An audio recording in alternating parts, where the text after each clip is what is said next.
Nagaan isiniif ta'u akkam jirtu kabajamtoota hordoftoota keenya. Sagantaan kun sagantaa fayyaa Dooktara Koo jedhu karaa ETV Afaan Oromoo torbanitti yeroo tokko isiniif dhiyaatudha.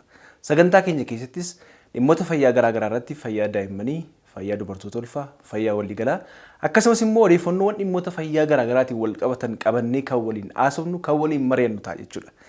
Torban keessan akkam ture? Haala kamiin dabarsitan? Egaa sagantaa keenya guyyaa irraatiin immoo kan isiniif qabannee dhiyaadhee dhimma dhibee garaachaa irratti waliin haasa'uudhaaf jechuudha. Dhibee garaachaa namoonni baay'een keessan kan daawwachaa jirtan tariitii kan dhibee garaachaadhaan rakkatan baay'een keessan jiraachuu dandeessu. Akkasumas immoo hiriyoota maatii firoonni keessan kan dhibee garaachaadhaan dhiphatan jiraachuu danda'u. Mee dhibeen garaachaa maalii? Maaltu namatti fida? Akkasumas immoo akkamitti immoo ofirraa eeguu dandeenya? Dabalataan immoo namoonni dhibee garaachaa qaban mana keessatti maal gochuu qabu? Mana yaalaas immoo yommuu dhufan yaalii akkamiitu godhama kan jedhu kan waliin ilaallu ta'a jechuudha. Akkuma beektan sagantaa kana isin biraan ga'uudhaan kan isin waliin turu Dooktara keessan Dooktar Naafii Argeetuun waliin tura.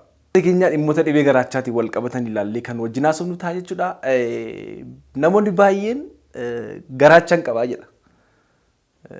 Garaachaan qabaa. Namni garaacha dhabe hin jiru. Yeroo baay'ee jechoonni kun hawaasa keessatti baratameera. Garaacha qaba. Namni hundumtuu garaacha qaba. Garaacha namni dhabe hin jiru.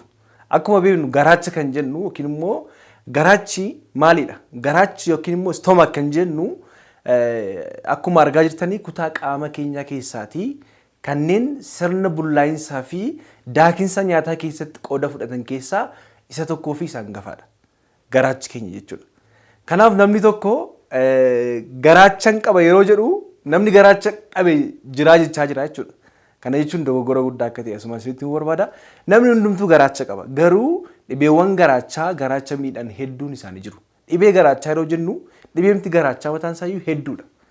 Garaacha kan miidhan dhibeewwan garaagaraa yookiin immoo dhukkuboonni garaagaraa kanneen garaacha miidhan lakkoofsan qaban baay'eedha jechuudha.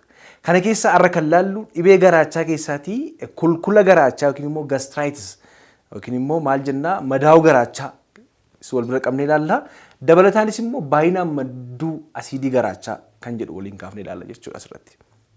Egaa akkuma jalqaba isaatti himuudhaaf yaale garaachi keenya qaama keenya keessaa kutaa bullaa'insaaf daakinsa nyaataa keessatti qooda guddaa qaba.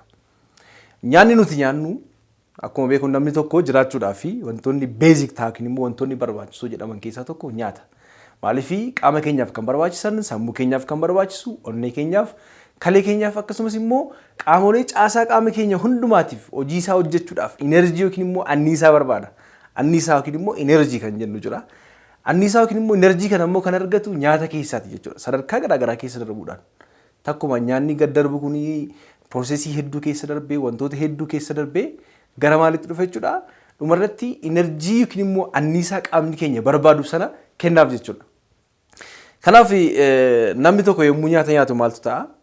Namni tokko yommuu nyaata gara keessaatti fudhatu jalqabaa nyaanni nuti nyaannu kunniin yookiin immoo nyaanni nuti fudhannu kunniin ilkaan keenyaaf akkasumas immoo gargaarsa inzaayimiiwwanii fi gororowwan afaan keessatti argamaniin hurreeffamee yookiin immoo bulleeffamee hin hurraa jechuudha. Nyaanni nuti nyaannu akkuma argaa jirtan hurreeffamee yookiin immoo bullaa'ee gara maalitti darba jechuudha? Gara qoonqoo. Baay'een keessan qoonqoo keenya kana keessa kan jiru maal akka ta'e beektu qoonqoo jedha namoonni baay'een qoonqoo jedhanii dubbatu. Qunnamsiistuun afaan keenyaaf garaachi keenya kan wal qunnamsiistu jira. Esophagus kan jedhamu. Tarii baayoloojii irratti baay'een keessan jecha kana yaadattu yoo ta'e esophagus jennee baranne gaafa baranne esophagus yookiin immoo esophagasiin kun maallaa qunnamsiistuu qoonqoodhaa fi garaacha keenyaati jechuudha.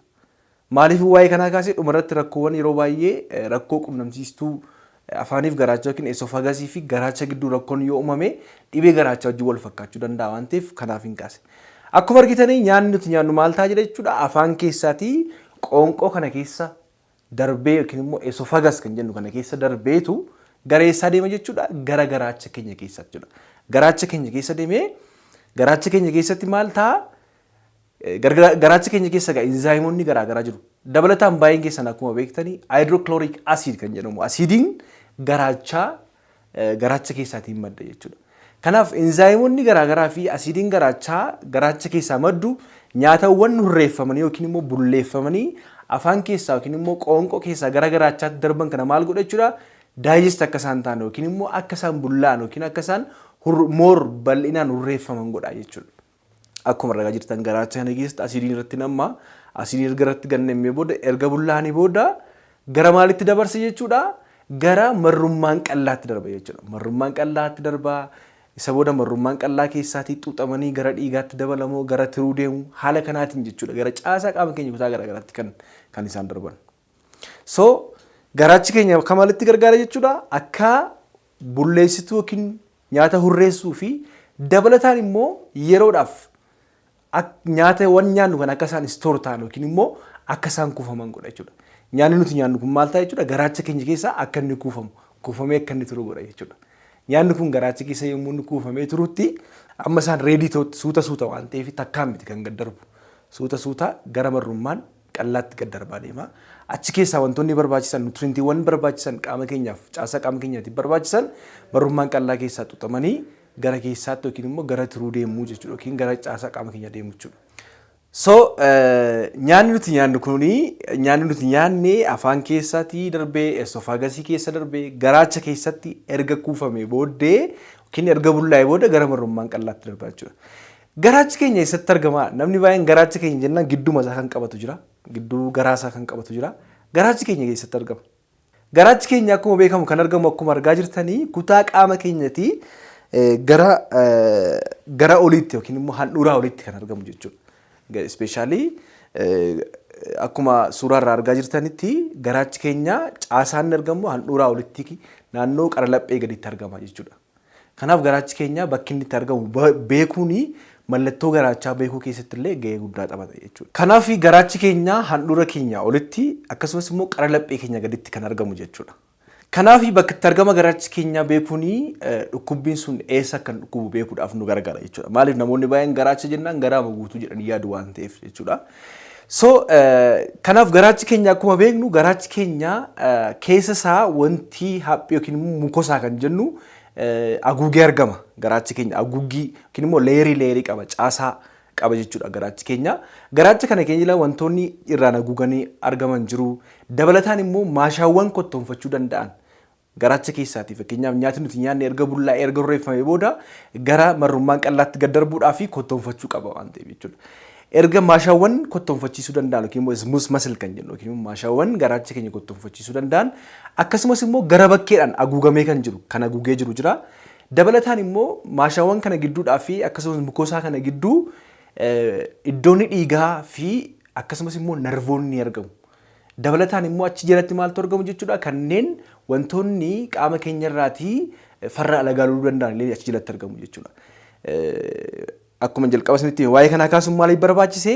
Hiddoonni dhiigaa hubadhaa. Hiddi dhiigaa garaachi akkuma beekamu garaachi tokko hojjechuudhaaf akkasumas immoo garaachi keenya kottoonfachuudhaaf function ta'uudhaaf maal barbaada?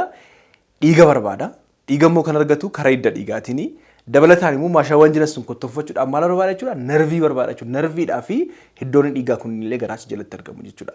Kanaaf caasaan garaachaa gabaabaadhumatti kana fakkaata jechuudha. Mee dhibee garaachaa yeroo jennu maali? Dhibee garaachaa keessaati har'a kan walii ilaallu waa'ee madaa'uu garaachaa yookiin kulkula garaachaa fi madaa'uu garaachaa walii ilaalla jechuudha. Madaa'uu garaachaa yookiin gastraayitis kan jennu namoonni baay'een keessaa akkuma isinitti mee dhibee garaachaa qabdu, dhibee garaachaa qabda akkasumas baakteeriyaa garaachaa qabda naan jedhanii qoricha kanaa kennanii baakteeriyaa garaachaa qabda naan jedhanii dhibee garaachaa qabda naan jedhanii yeroo isaatti dubbatan baay'ee isaanii argina. So gastraayitis yookiin immoo kulkulli garaachaa garaachi madaa'uun maalirraa kan ka'e namatti dhufa? Maal jechuudha immoo? Egaa garaachi keenya madaa'uu jechuun yookiin garaachi keenya kulkuluu jechuun sababa garaagaraarraan kan ka'e sababoota garaagaraarraan kan ka'e keessoon garaacha aguugee argamu yookiin mukosaan leeriin keessoo garaacha aguugee argamu yeroo inni rifatu akkasumas immoo yeroo inni madaa'u jechuudha. Garaachi keessoon garaachaa yeroo inni madaa'u akkasumas immoo yeroo kulkulutti maal ta'uu danda'a jechuudha? Nyaatonni garaagaraa nyaata yeroo nyaannu dhukkubsuu danda'a. Asiidiin garaachaa baanaan yeroo irratti dhangala'u nu dhukkubsuu danda'a jechuudha. Kanaaf kana jechuudha. Kulkulli garaachaa yookiin garaachi keenya yeroo inni rifatu akkasumas immoo garaachi keenya yeroo inni madaa'u rakkoon kun nu mudachuu danda'a jechuudha. Mee dhibee garaachaa akkamitti beekna? Yookiin immoo garaachi tokko yeroo kulkulu yookiin yeroo madaa'u akkasumas immoo garaachi tokko yeroo inni rifatu mallattoo akkamii agarsiisa? Mallattoo isaarraa kaanee wantoota nutti fidan adda baafna jechuudha. Dhibeen kun garaacha jennee adda baasuudhaaf akkamitti beekuu dandeenya? Yeroo baay'ee mallattoo kanneen namoonni baay'een mana yaalaa yommuu isaan dhufanii onnee koonna dhukkuba jedhanii dhufu. Onnee koonna dhukkuba yookiin gara bitaa isaanii qabatanii laphee isaanii gara bitaa qabatanii akkuma beeknu gaa onneen keenya laphee keenya gara bitaatti argamti jechuudha. Sombi keenya gara mirgaaf gara bitaatti argama. Onneen keenya immoo namni onneen isaa gara bitaa kanatti argama. Onnee koonna dhukkuba jedhanii yeroo isaatti dhufan jiru. Sababa kanarraan kan ga'e gama fayyaatiin heertibarni jedhee heertibarni akka mallattoo isaatti. Onneetu guba osoo hin taane akka waan onneen gubuutti namni baay'een dubbatu jechuudha. Onnee koonna dhukkubaa jedhanii dhufu namoonni baay'een. Mee namoonni garaachi keenya yeroo inni kulkulu yookiin immoo garaachi keenya yeroo inni madaa'u rifatu mallattoo akkamii agarsiisuu danda'a jalqabarratti? Egaa mallattoonni agarsiisu keessaa yookiin immoo garaachi keenya yeroo inni rifatu yookiin yeroo madaa'u sababoota garaagaraadhaan kan ka'e maal akka ta'e walii ilaallaa mallattoo akkamii agarsiisa? Jalqabarratti namoonni hedduun kan isaan kompileen godhan namoonni baay'een kan isaan dubbatanii dhukkubbii qara laphee jalaa epigastric pain kan jedhu jechuudha.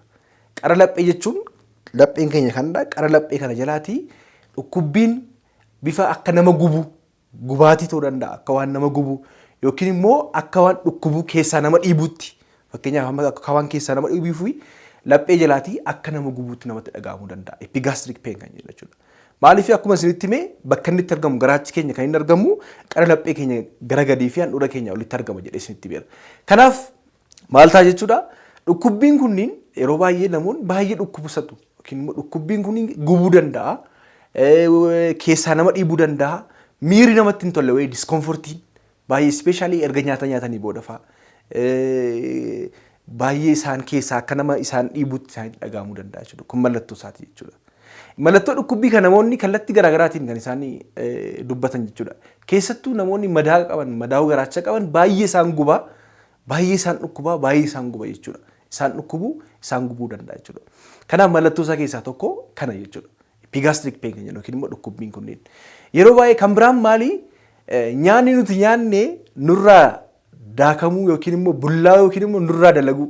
Yeroo baay'ee akka Harargeetti nyaanna nyaadhe narraan dalaguu jedhu. Akkasumatti taa'aa jiru namoonni keenya tokko tokko. Nyaata nyaadhe akkasumatti taa'a hin socho'u iddoodha. Akkuma nyaadhetti jira hin socho'aa jedhu. Namoonni baay'een immoo isaanuma dhiphisee nyaanni isaan nyaatan sun waan garaa isaanii isaan cannaquuf isaan dhiphisuudhaaf kan of keessaa baasuu barbaadu. Quba fa'aa afaan keessa galchanii kan of keessaa baasan namoonni baay'een isaanii jiru. Maal jechuudha? Kuni indigestion kan jennu jechuudha. Ispeeshaalii garaa fa'aa afuufuu danda'a. Gara namaa afuufuu akkasumas immoo nyaanni nuti nyaanne daakamuu dhiisuu yookiin nyaanni nuti nyaanne dafee bullaa'uu dhiisuu taa'uu jechuudha. Akkuma isinitti himee jalqaba garaachi keenya yeroodhaaf stoor godha. Isa booda gargaarsa enzaayimoota garaagaraatii fi gargaarsa haayidrookilooriik asiidiidhaan maal ta'a jechuudha. Nyaanni inni kuniin urraa'anii bullaa'anii gara marrummaan qallaatti darbu jedhee isinitti himeera. So nyaanni nuti nyaanne baay'ee callisee kan taa'u yoo ta'e dhibee garaachaadha jechuudha. Kan biraan mallattoo akkamii qaba kan jennu dafanii quufu. Nyaatuma xiqqoo nyaatanii garaan isaanii bahoka. Nyaatuma xiqqoo nyaatanii quufu namoonni baay'een isaanii. Nyaatuma xiqqoo nyaatanii garaan isaanii bahoka hin quufu. Dafeen quufaadha. Xinnooma nyaadheen quufaa jiru namoonni baay'ee yeroo isaan dubbatan jechuudha.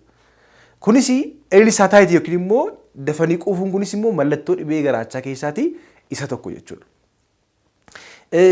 Baay'ee dhiphachuu ispeeshaalii nyaata fa'aa booda namoonni baay'ee ni hiixatu, hin cannaqamu yookiin immoo hin dhiphatu, baay'ee rakkatu, hin jeeqamu jechuudha. Keenyaaf ittiin tolu hin dadhabsiisa fa'a.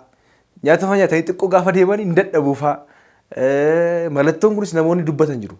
Ispeeshaalii namoota hedduu irratti mallattoon akkasii mul'ata jechuudha. Nama dadhabsiisu fa'a. Of nama dadhabsiisu, dadhabuu. Kan biraan naawuziyaa kan jennu yookiin immoo nama haqqisiisuudhaaf yaalu, nama baasuu. Nama balaqqamsiisuu yookiin immoo nama hooqqisiisu. Ispeeshaalii nama voomitingii namoonni baay'een kan haqqisan jiru baay'ee. Nyaata nyaatan kan akkasumaan of keessaa baasanis jiru kan akkasumaan isaan haqqisuus jira jechuudha. So nama haqqisiisuu voomiting kan jennu kunis mallattoo isaati jechuudha. Dabalataan mallattoo akkamii qaba kan jedhuu fi namoota muraasa irratti immoo ispeeshaalii garaachi garmalee madaa'aa yoo deemee dhiiguu danda'a garaachi. Dhiiga fa'aa kan haqqisan jiraachuu danda'u. Dhiiga fa'aa kan hooqqisan jiraachuu danda'u. Dhiiga fa'aa namoonni baay'een isaanii hin hooqqisu jechuudha. Miirri dadhabbiitti dhaga'ama. Mallattoon amma isinitti hime kunniin ispeeshaalii nyaata immoo keessumaa nyaata barbaree qabu dabalataan jechuudha. Nyaata barbaree qabu, nyaata zayitii qabu baay'inaan yeroo nyaatan nyaanni baay'een kan isaaniif mijanna jiru namoonni baay'een jechuudha. Kana gara dhumaa irratti hin kaasa. Ispeeshaalii dhimma nyaataa irratti of eeggannoo akkamii gochuu akka qaban irratti namoonni dhibee garaachaa qabanii gabaabadhumatti mallattoo akkasii namni tokko yoo qabaate dhibee garaachaati jechuudha. Even amma dhukkubbii kan jenne jalqabaa epigastric pain kan jenne kuni amma naannoo laphee gara bitaa gubuuti gateettii fa'aa gubuu danda'a harka fa'aa gubuu danda'a namoota tokko harka fa'aa miila fa'aa jala kan gubu jira jechuudha. Maaliif darmaatom kan jennu ispeeshaalii narviiwwan irra keessoo waan wal qabatanii fi yeroo kana hanga gatiitti dhagahamuu danda'a. Dhukkubbiin laphee isaanii kan guban laphee gubaatii laphee fa'aa qabaachuu danda'u jechuudha namoonni baay'een. Keessumaa dhibee garaachaa kana wajjin qabatee gastraayitis kana wajjin wal qabatee waan tokko jira dhibeen tokko jira kan biraa maallaa garaachi asiidiin garaacha keessaa gara qoonqoo ol dhufu. Ganama namoonni baay'een dhangaggaa'uu miirri keessaa gubuu qoonqoo keessaa gubuu akkasumas immoo yeroo ganama ka'anii wanti dhangaggaa akka asiidii wayii afaan keessaa dhufuun namoonni dhufu jiraachuu danda'a jechuudha. Kun maaliif kan jedhu dhibee garaachaa wajjin wal qabata maaliif mallattoon isaanii dhibee garaachaa wajjin wal fakkaatu waan ta'eef mallattoon amma isiniin jedhe baay'ee isaanii qabu dabalataan immoo laphee isaanii guban laphee gubuudhaa fi wanta akka asiidii wayii afaan keessaatiin dhangaggaa wayii afaan keessatti dhufuu danda'a jechuudha. Kun maalidhaa? Gastroesophageal reflux disorder jenna. Kana jechuun maalidhaa? Jardeedha.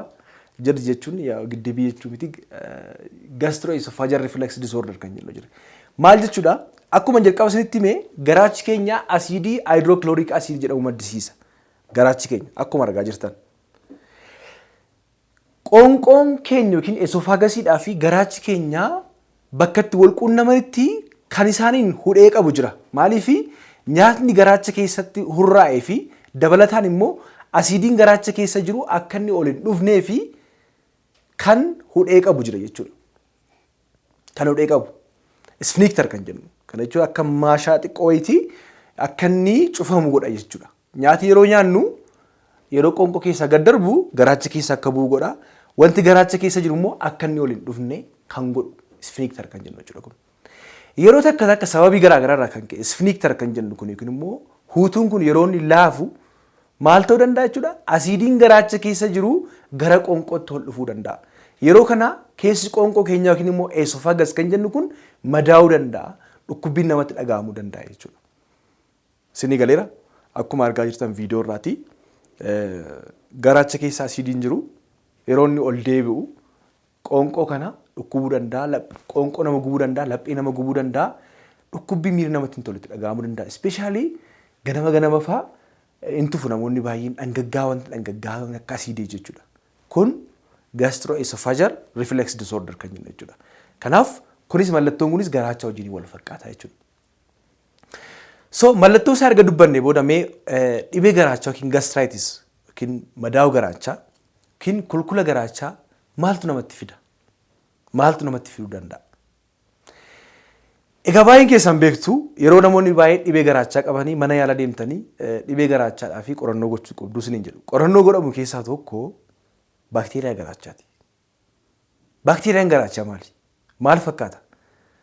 Baakteeriyaa garaachaa jechuun immoo akkamitti immoo dhibee kana fiduu danda'a? Egaa baakteeriyaan garaachaa akkuma isinitti himee keessoo haguuggii garaachaa jalatti kan argamu yeroo ta'u karaa garaagaraatiin gara qaama keenya keessaa seena jechuudha. Kallattii garaagaraatiin gara qaama keenya keessa seenuudhaan keessoo haguuggii garaachaa jalatti argama jechuudha. Baakteeriyaan garaachaa kunniinis immoo gara qaama keenya keessaa kan inni seenu karaa nyaata qulqullina hin qabne nyaachuudhaan harka keenya yookiin immoo qulqullina nyaataa fi qulqullina meeshaa fi qulqullina qaama keenyaa eeggachuu dhiisuudhaan kan ka'e baakteeriyaan garaachaa kunniin gara keessa keenyaa seenuu danda'a jechuudha. Baakteeriyaan garaachaa kun yommuu inni seenu keessumattuu yeroo inni qaama keenya keessa seenu akkuma isinitti himee keessoo haguuggii garaachaa jalatti argamu. Baakteeriyaan garaachaa kun Helicobacter pylori jedhama yookiin immoo H pylori jenna. Helicobacter pyloriin kun baakteeriyaadha. Suuraa isaa akkuma argitan kana fakkaata baakteeriyaan kun keessoo haguuggii garaachaa jalatti kan isaan wal horan jechuudha. Achirratti wal horu. Yeroo kana maallaa akkuma beektan qaamni keenya madiinummaa qaba yookiin immoo madiinummaa afaan Oromoon maal akka jedhamu hin beeku dandeettii dhukkuba ofirraa ittisu wantoonni qaama keenya irraati fakkeenyaaf farri alagaa tokko yookiin immoo wantoonni alagaa ta'an qaama keenya keessa yommuu seenan qaama keenya irratti akka isaan miidhaan geessineef kan lolan loltoota hedduu qabna jechuudha. Gara keessaa seenu isa booda maal jechuudha loltoota hedduu qabna jechuudha. So Baakteeriyaan garaachaa kuni qaama keenya irraati farroota alagaa kan ta'an yeroo wal lolu jechuudha. Baakteeriyaa kana ajjeesuu qaba waan ta'eef qaama keenya miidhuu danda'a, qaama koo miidhuu danda'a. Kanaaf ajjeesuu rukutuun qaba jedhee waan yaaduuf caasaan qaama keenya keessaa yeroo kanatti maaltu ta'a jechuudha. Yeroo kanatti lola kana gidduutti akkuma beekamu lolli yeroo ta'utti karaan beekamne wantoonni garaagaraa miidhamuu danda'u. Lolli yeroo ta'u jechuudha. Kanaaf lolli baakteeriyaa kanaatii fi qaama keenya gidduutti godhamu kunniin wantoonni gadhiifaman fakkeenyaaf amma lola keessatti boombii yookiin immoo xiyyitii fa'aa gadhiifamuu danda'a. As keessatti immoo inzaayimoonni garaagaraa hin gadhiifamu. Inzaayimii garaagaraatiin wal ajjeesu yookiin immoo wantoota bifa garaagaraatiin jechuudha. Yeroo kana maal gochuu danda'a jechuudha? Yeroo kana garaacha keenya madeessuu danda'a jechuudha. Daayireektilii wantoonni yookiin immoo keessattuu seeliiwwan dhiigaa adii akkasumas immoo caasawwan qaama keenya irraati dhibee lolan kunniin wantoota garaagaraa yeroo gadhiisanii garaacha keenya miidhuu madeessuu yookiin immoo kulkuluu danda'a yookiin immoo akka inni rifatu gochuu danda'a jechuudha. Sababa kanarraan kan ka'e baakteeriyaan garaachaa kunniin maal ta'a jechuudha? Baakteeriyaan garaachaa kuni garaachi keenya hin madeessa, garaachi keenya akka inni kulkulu yookiin immoo akka inni kulkulu godhu jechuudha. Kanaaf baakteeriyaan garaachaa kuni akkuma isinitti himee qulqullina nyaataa qaama keenya harka keenyaa fi akkasumas immoo kan nyaata eeggachuu dhabuurraan kan nutti dhufudha jechuudha. Baakteeriyaan garaachaa dhukkubbii garaachaa fiduu keessatti qooda guddaa kan qabu isadha jechuudha. Inni kan biraa maali? Baakteeriyaa garaachaa yookiin immoo dhukkuba garaachaa yookiin immoo madaa'uu garaachaa maaltu namatti fida?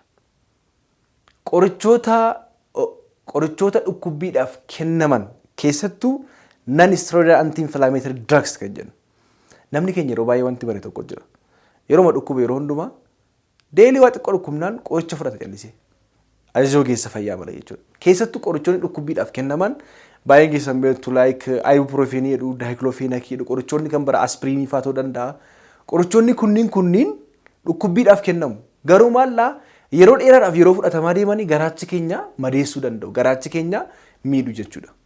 Kanaaf qorichoonni kunniin garaachi keenya irratti dhiibbaa fiduu danda'u jechuudha. Kanaaf qorichoota kanneen baay'istanii fayyadamina dabalataan immoo ajaja ogeessa fayyaa malee fudhachuun gaarii miti jechuudha. Even qorichootuma kana namoonni dhibee garaachaa qaban iyyuu hin kennamuuf. Maaliif isa fudhatanii immoo garaachi kuna dhukkubee jedhu, mataa dhukkubee garaachi kuna dhukkubee jedhu. Qorichoonni kun ammas immoo fudhatamanii garaacha namoota dhibee garaachaa qabaniifis dhukkubuu danda'a. Kootir ta'anii kan gurguraman jiru. Kanneen garaacha akka miineef godhamanii qorichoonni bahan jiru. Kanaaf of eeggannoo gochuun barbaachisaa jechuudha. Kanoo qorichoonni kunniin dhibee garaachaa nutti fiduu danda'u. Inni kan biraa dhibee garaachaa wantoonni saaxilan maali? Wantoota asiidiin garaachaa baay'inaan akka maddu godhan. Egaa namoonni uumamaan garaachi isaanii asiidii hedduu maddisiisu jiru. Dabalataan rakkoo garaagaraadhaan kan geessu immoo asiidiin garaachaa kan baay'inaan maddisiisan jiru. Asiidiin garaachaa yeroo baay'inaan maddutti garaacha keenya miidhuu danda'a. Asiidii baay'een keessan asiidii yeroo jedhamu beektu asiidiin maal akka ta'e. Asiidii garaachaa wantoonni baay'inaan maddisiisan maal fa'i? Akka tokkoffaa namoota dhibee garaachaa qabaniif illee ammas moora akka inni itti cimu godha. Dabalataan immoo dhibee garaachaaf illee nu saaxiluu danda'u. Asiidiin garaachaa wantoonni akka maddisiisan godhan keessaa tokko istireesii yookiin immoo dhiphina aarii.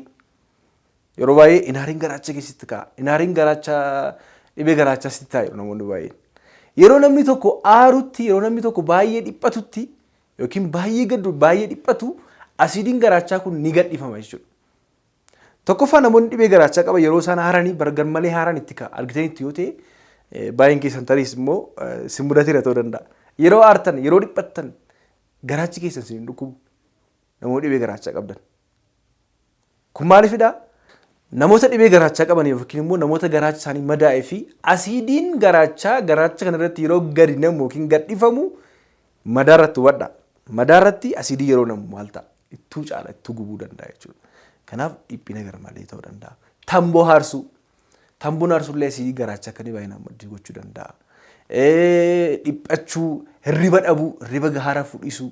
Istirees kan jennu immoo hojiin baay'ee namatti heddummachuudhaan hojii sammuu fi biizii ta'u. Kunniin illee asiidiin garaachaa akka isaan baay'inaan maddan gochuu danda'a jechuudha. Kanaaf wantoonni kunniin dhibee garaachaa illee nutti fiduu danda'u jechuudha. Dabalataa wantoonni garaagaraa kan dhibee garaachaa namatti fidan wantoonni muraasni jiru akkuma jalqaba jennee asiidii garaachaa baay'inaan kan maddisiisan jennee irraa sababa dhibee garaagaraadhaan kan geessu immoo garaachi keenyas immoo miidhamuu danda'a jechuudha. So wantoota kana barree ofirraa eeggachuun baay'ee barbaachisaadha jechuudha. Egaa mallattoon isaa maal akka ta'e jalqaba irratti haasofneerra. Dhibee garaachaa kana immoo wantoonni namatti fiduu danda'an yookiin immoo wantoonni nutti fiduu danda'an maal akka isaan ta'an haasofneerra.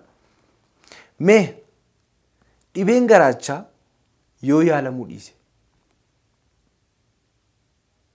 dhiibbaa akkamii nurraan ga'a? Dabalataan immoo mana yaalaa immoo yeroo dhufnu yaalee akkamiin namaaf kennama? Qorannoo akkamiin namaa godhama? Akkasumas immoo namoonni dhibee garaachaa qaban maalirraa of eeggachuu qabu? Maal gochuus immoo qabu kan jedhu gara xumura kanatti waliin qabnee ilaalla jechuudha.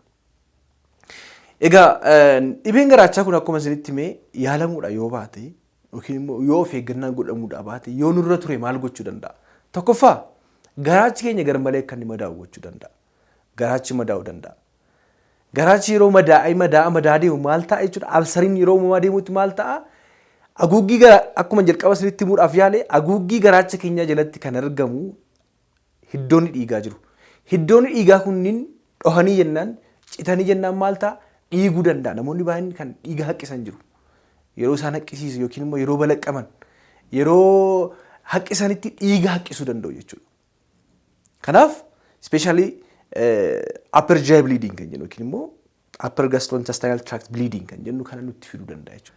So namni tokko yeroo dhiigu garaachi isaa yeroo garmalee dhiigu kana maal ta'a jechuudha? Hir'ina dhiigaadhaaf saaxilame yookiin immoo dhiigni qaama isaa keessa jiru dhumuu waan danda'uuf lubbuu isaallee dabarsuu danda'a jechuudha. Kanaaf madaa'uu garaacha namatti fiduu danda'a. Dabalataan immoo even madaan kun bal'achaa deemina garaachi dha'uu danda'a. Garaachi namaallee dha'uudhaan perforated PUD kan jennutti fiduu danda'a jechuudha. Garaachi dho'ee jennaan maallaa yeroo baay'ee namoonni keeziiwwan hedduu argira. Keeziiwwan hedduu mana yeroon barachaa tures yeroon yaalarra tures argira. Garaachi isaanii keessatti dho'ee gastric content yookiin nyaatonni asiidiin kunnuun qaama keessa yookiin immoo naannoo garaalaatti faca'u isa booda yaalii baqaqsanii yaaluudhaan jechuudha namni kun kan yaalamu. Yaalii baqaqsanii yaaluudhaan kan yaalamu jechuudha. Kanaaf to'atamuu baannaan rakkoo akkasii nama saaxiluu danda'a jechuudha. Even yeroo takka immoo hanga sadarkaa kaansarii garaachaatti illee guddachuu danda'a. Mallattoowwan kanneen yeroo argitan maal gochuu qabu? Sin rakkisa, sin dhiphisa taanaani mana yaalaa yeroo deemtanitti mana yaalaatti qorannoon sinii godhama. Namni tokko mana yaalaa yeroo deemu qorannoowwan garaagaraa godhamuufii danda'a. Qorannoon dhiigaaf sagaraa. Qorannoo sagaraa yeroo godhamuu fi baakteeriyaan garaachaa karaa qorannoo sagaraatiin mul'achuu danda'a. Dabalataan immoo yuuriyaa birees test kan jedhamu karaa fuudhaanis immoo teestii ta'uu danda'a baakteeriyaan garaachaa kun jechuudha. So qoratamtanii baakteeriyaa garaachaa qabdu jedhamtanii. Baakteeriyaa garaachaa waan qabdaniif qoricha kana fudhachuu qabdu isin yeroo baay'ee qoricha gosa 3 yookiin gosa 2 isin kennuu danda'a hakiimni. Baay'inaan qoricha gosa 3 kennama. Qorichi kun baay'eedha. Yeroo ilaaltan feestaalii nayyaar dur maazariin mana yaalaa yeroo deemtee dhuftu feestaalitti gurgurtu amma kana liqimsaatti lafatti gannaxxeefaa gaafa laaltu hedduudha. Qorichichi baay'eedha. Yaa. Qorichi kun hedduudha gaafa laaltan garuu maal goon namoonni baay'ee guyyaa 3 guyyaa 4 yookiin torban tokkoon fudhatan. Side effect qorichi kamiyyuu side effect qabaachuu danda'a. Itti cimuu danda'a. Isa booda natti cime ittuu natti hammeesse jedhaniitu qoricha sana gatu jechuudha. Ogeessi fayyaa torban lamaaf sinii barreesse sinii kenne taanaan yookiin torban 3 sinii kenne taanaan torban 3 guutuu fudhachuu qabdu addaan hin kutin. Kana jechuun baakteeriyaa sana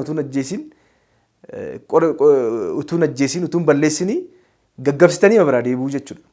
Yeroo muraasaaf fudhatanii dhiisuu jechuudha. Kanaaf qorichoota kanneen fudhachuun baay'ee barbaachisaadha.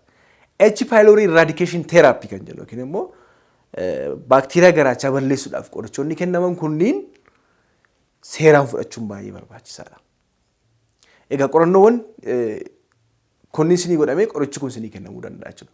Qorannoon dhiigaas akka barbaachisummaa isaatti godhamuu danda'a. Dabalataas immoo akka barbaachisummaa isaatti immoo qorannoon endooskooppii godhamuu danda'a. Endooskooppii jechuun akkuma argaa jirtanii endooskooppiin maalidha? Endooskooppii kee jedhamtu yeroo baay'ee miti. Endooskooppiin maali? Akka altiraasaawundii garaa keessanii naannessanii ilaaluu osoo hin ta'in akkuma argitanii endooskooppiin karaa inni galu karaa afaanii galchanii ilaalu jechuudha. Haala kanaatiin yeroo inni itti ilaalamu jechuudha. Endooskooppiin erga galee booddee garaachi keessan keessi ilaalama jechuudha. Madaa'eera madaan isaa sitti argama. Even endooskooppiin illee yaaliif illee gargaara. Fakkeenyaaf hamma namoonni hiddoon dhiiga isaanii citeera dhiigaarra taanaanii hidda dhiigaa sana mataa isaas illee yaaluudhaaf illee endoskoppiin godhamuu danda'a jechuudha. Qorannoon dabalataa kanneen kan biroos godhamuu danda'u barbaachisummaa isaarratti hundaa'u. Fakkeenyaaf garaachi yoo dha'ee raajiin ka'uu danda'a, altiraasaawundii kaasuu danda'u jechuudha. Kanaaf qorannoowwan kunniin mana yaalaa yeroo dhuftan kanneen isinii godhamedha. Qorannoon kun erga godhamee booddee yaalii barbaachisu qorichi isiniif kennameera taanaan qoricha sana sirriitti hordofuu qabdu jechuudha. Dabalataan maal gochuu qabdu mana keessan keessatti? Yeroo baay'ee nyaata nyaattan irratti sirriitti of eeggannoo goonaan, of eeggannoo barbaachisaa ta'e goonaan to'achuu hin dandeessu. Namni baay'een nyaata hin eeggatu. Nyaata akkamiiti kan dhibee garaachaa namatti hammeessuu danda'u? Nyaata akkamiiti kan dhibee garaachaa akka namatti hammaatu gochuu danda'u? Tokkoffaa nyaata zayitii yookiin barbaree hedduu qabu mi'eessituu garaagaraatti kan fayyadaman barbaree yookiin mi'eessituu qimamii garaagaraatti godhu beektu baay'een keessa yeroo ayyaanas yeroo namoonni baay'een yeroo nyaata hojjetanii urgeessituu gara nyaanni akka urgaa'uuf akka mi'aawudhaa fi urgeessituun gar malee yoo itti baay'ate urgeessituuwwan kunniin dhibee garaachaa namoota dhibee garaachaa qabaniif mijachuu dhiisuu danda'a.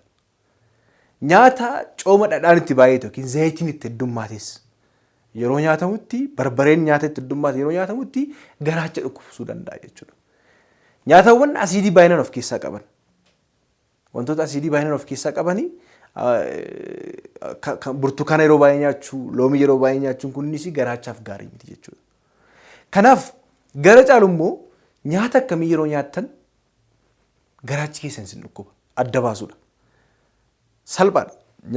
Nyaata nyaattu fakkeenyaaf har'a paastaa nyaattan taanaan paastaa yeroo nyaattanii isin dhukkubsiira taanaan jijjiiruu bakka paastaa bu'uu kan danda'u.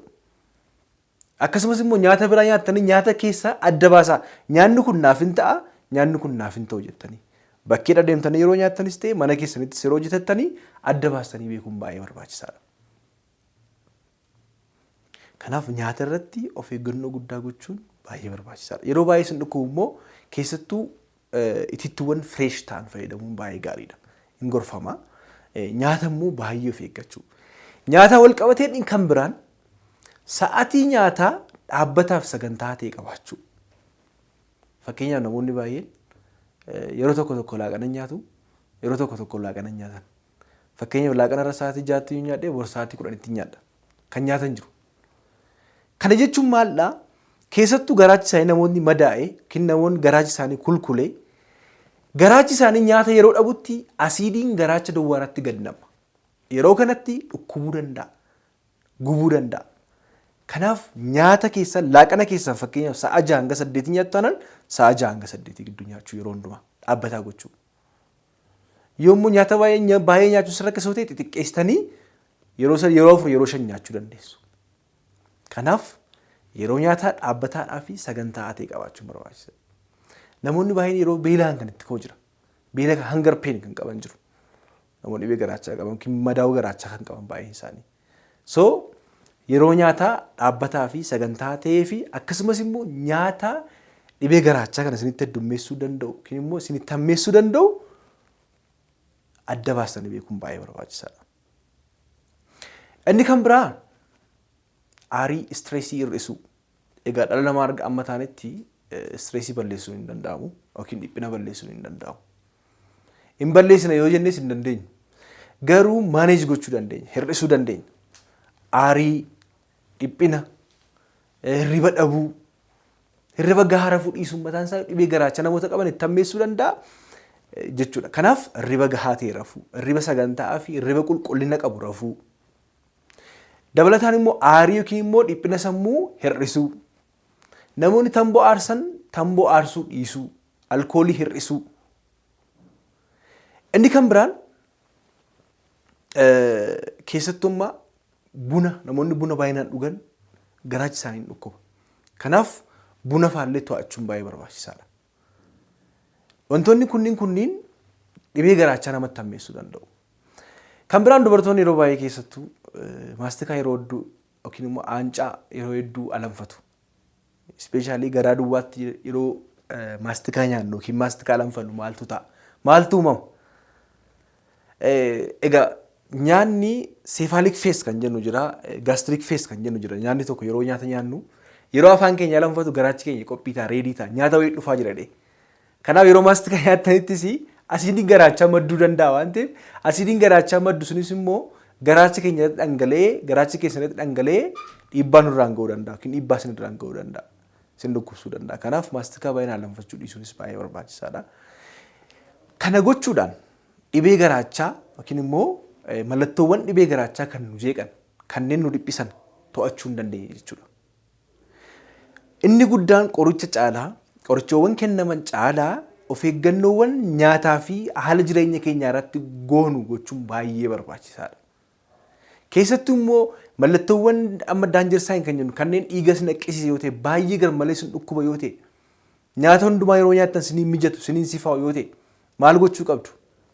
Mana yaalaa dhuftanii sirriitti qorannoo kan biraa gochuun baay'ee barbaachisaadha jechuudha. Qorannoowwan akka endoskooppii jiru kanneen godhaman jechuudha. Kana laalamanii to'achuun sirriitti ni danda'ama jechuudha. So kanaaf wantoota amma jenne gochuudhaan dhibee garaachaa kanarraa of eeggachuun ni danda'ama. Mana keessan keessatti sirriitti of eeggannoo fi gochuun baay'ee barbaachisaadha. Mallattoowwan jalqaba jenne hunduma isaa yoo qabaattan wantoota amma jenne gochuun barbaachisaadha. Yoo sirra keessa qorichoonni kennaman asiidii garaachaan kun akka inni hir'atuuf kan kennaman jiru. Special proton pump inhibitors kan jennu kanneen jiru. Akkasumas immoo qorichoonni biraa kan kennamanis jiru jechuudha. Qorichoota kennaman kanneenis immoo fudhachuudhaan to'achuun ni danda'ama jechuudha. Egaa kabajamtoota hordoftoota keenyaa dhimma dhibee garaachaa ilaalchisee odeeffannoo barbaachisaa ta'e argattaniitu jedhee namana. Dhibeen garaachaa maal akka ta'e yoom akkamitti akka nu qabu mallattoo akkamii akka qabu dhiibbaa akkamii akka nurraan geessisuu fi yaaliin akkamii akka godhamu bal'inaan odeeffannoo fayyaa argattaniitu jedhee yaada. Sagantaa keenya guyyaa irraa asumarratti golamna. Sagantaa kana qopheessuudhaan kan isinii waliin ture Dooktara keessan Dooktar Naafii Argeetudha. Torban sagantaa biraan amma walitti deemnutti nagaan nuuf tura.